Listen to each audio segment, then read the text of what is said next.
Welcome to yet another Juddy Productions video. In today's video, we'll be looking at Unit 3 General Maths, Area of Study 1, Data Analysis. The topic is data transformations, and this video will be looking at the x squared transformation. So first of all, x squared transformations. An x squared transformation involves stretching the larger x values more than the smaller x values. The y values remain the same. This technique is used to straighten out certain curves in a scatter plot. So let's consider the following sample data that represents the distance travelled by an accelerating remote controlled car and the time taken, and the data is there in the table. Tasks we want to undertake. Number one, we want to enter this data into the TI Nspire CAS calculator via a list and spreadsheet. We want to perform a linear regression and record the y-intercept, the slope, the Pearson's correlation coefficient, and the coefficient of determination. Task number 3, we want to describe the relationship between the two variables. Task number 4, determine the least squares regression line. Task number 5, generate a scatter plot using the TI Nspire CAS calculator data and statistics. Task number 6, generate a residual plot using the TI Nspire CAS calculator data and statistics. And task number 7, perform a residual analysis. So we open up a list and spreadsheet. Time is the first column heading, fill in the data. And distance is the second column heading, and we fill in that data.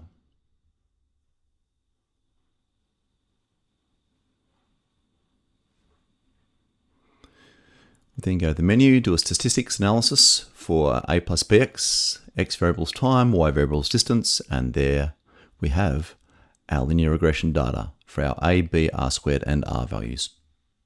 So our summary from our data analysis. We found the y-intercept to be negative 18.864, the gradient to be 12.5, the Pearson's correlation coefficient to be 0.9630, and the coefficient of determination to be 0.9273. Task number 3 are asked to describe the relationship between the two variables. Now, using just the Pearson's correlation coefficient, we can see that the strength is strong, the direction is positive. However, the form did not appear linear. We looked at the scatter plot between the two variables. Task number 4 was to determine the least squares regression line. And what we found was that the distance travelled in meters was equal to negative 18.864 plus 12.5 times the time taken in seconds. We can also generate a graph using our data and statistics. On the vertical, we have distance. On the horizontal, we have time. And we can analyze, introduce a regression line, and we can analyze the residuals as well. And we see both the scatter plot and residual graph. Here's a copy of what our scatter plot looked like, and we can see from this particular graph that it's not truly linear. It looks to be an upwards curve from the bottom left right to the top right corner of this graph. It is worth noting that we can generate a line of best fit, a least squared regression line for any data. So the fact that there is a least squared regression line doesn't itself indicate a true linear relationship. Task 6, we're asked to generate a residual plot, and we've done that as well. Task 7, we're asked to perform a residual analysis. So the residual plot displays a clear pattern. The residuals are first of all positive, then negative, then positive again, much like, if you like, a smiley face. This plot does not support the assumption of a linear relationship between the variables. It may be possible to linearize this data by applying a transformation to one of the two variables. Let's now repeat this procedure. However, this time we're going to use an x squared, that is the time squared transformation. So in this table, you can see that we're no longer using the time in seconds, but we're using the time squared in seconds. And we're going to repeat the same task. We're going to enter the data in a TI Nspire CAS calculator. We're going to again perform linear regression and calculate the y-intercept, the slope, the Pearson's correlation coefficient, and the coefficient of determination. Yet again, we'll describe the relationship between the two variables, and we'll determine the least squared regression line. We'll generate a scatter plot, and we'll generate a residual plot. And finally, we'll perform a residual analysis. And then we'll compare the two sets of data. That is, before transformation, the original data, and after transformation, where we're using a time squared variable. Okay, we open a list and spreadsheet. The first column is time. Then the second one we create is time squared, whereby I take the time variable and I square it raised to the power of 2. It generates a fill of time squared. And then I also have distance. I do a linear regression of the statistics. Y equals a plus bx. This time I'm using time squared as the x and distance as my y variable. And there we have our summary of our a, b, r squared, and r.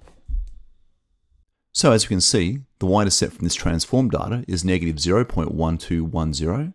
The gradient from this transformed data was 1.250.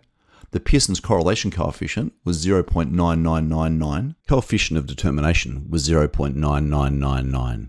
So such a high Pearson's correlation coefficient does in fact generate an extremely strong association and relationship between the two variables. The direction is positive and the form is linear. Not only is it linear based on the value of 0.9999, but also from the graph. It's a clear linear relationship. Task number 4, we want to determine the least squared regression line. And so the least squares regression line for this transformed data is distance travelled in meters is equal to negative 0.1210 plus 1.250 times the time taken squared. And it's important to acknowledge this is not multiplied by time taken in seconds, this is time taken squared in seconds. Let's now graph this transformed data using a data and statistics. We've got distance on the vertical axes and time squared on the horizontal axes. Perform an analysis regression of a plus bx, nice straight line, and also an analysis of the residuals. And our pattern is evenly scattered from top to bottom. Task number 5 was to generate a scatter plot. As we can see there, it looks very straight. Task number 6 was to generate a residual plot. Okay, no longer do we have that smiley face pattern. We have something completely different. Task number 7, we were required to perform a residual analysis for this transformed data. So the residual plot displays approximately equal numbers of points randomly scattered above and below the horizontal axes, as can be seen in the graph. There's no clear pattern being displayed. This plot supports the assumption of a linear relationship between the variables. This is the correct transformation for this particular set of data. So in conclusion, let's look at the original data and compare it against the transformed data. Our original data has the least squared regression equation, distance travelled in meters is equal to negative 18.864 plus 12.5 times the time taken in seconds. And we can see both the scatter plot and the residual plot. It ticks the box for having a high R value. It also ticks the box for having a high R squared value. However, when we look at the residual plot, we find the original data probably have a nonlinear relationship. The residual plot does not support the assumption of linearity. Transformation of the data may be required, and a least squares regression line should not be fitted to data that is not linear, as any interpretations or predictions will not be accurate. Let's now look at the transformed data when we now use the time squared. This generated a least squared regression equation of distance travelled in meters is equal to negative 0.1210 plus 1.250 times the time taken squared. And that gave us a nice looking straight line scatter plot, and it gave us an up and down, unpatterned, if you like, residual plot.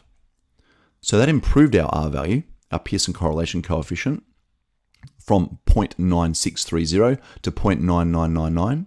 It also improved our R squared value from an original value of 0.9273 to a new transformed data of 0.9999. The x squared transformation has improved the original R and R squared values.